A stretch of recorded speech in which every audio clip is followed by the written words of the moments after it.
May parcel tayo guys. Sabihin natin. Ang akong order na 3D. Lagay na natin dito.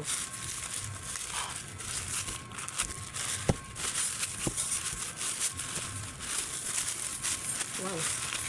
Maganda pagka ano. Pagka-sealed. Ay, bakit ganit? Ayan. Pero maliit siya. Pero okay na rin. Self-adhesive siya. Ilalagay ko siya dito guys. Oh. Dito, tanggalin ko na yan. Tatanggalin ko na yung nakalagay dyan. Guys, 3D self-adhesive na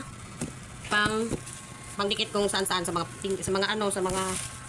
mga dingding pwede, sa lamisa pwede. Oh, ito na yun guys. Oh, 10 pieces siya guys, 107 lang. Depende sa lugar nyo kung free shipping yung lugar nyo or hindi. Ganun lang yun. Sa amin kasi NCR kami, kaya free shipping kami. So, i-try nyo dyan, click kung mag-free shipping kayo. Ang ganda niya guys, hindi kayo magsisisi. Ganito siya, kakapal.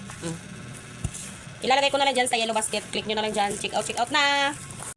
Ayan na siya guys, tinanggal ko na yung mantel kanina na kulay green. O ganyan ang itsura niya, di ba lumang-luma na talaga siya kasi ilang taon na yan guys na lamisa. Tinatapon na yan ng may-ari pero inaano namin kay sayang, di ba? O yun, o yan, nilagyan na ng self-adhesive. Ang ganda niya, 3D ang tawag niya dyan guys, kaya makapal siya. O di ba, mukhang bago na siya guys. Kaya ganyan ang gagawin niyo dyan sa mga luma niyo, kung ano-anong nakikita yung mga luma dyan.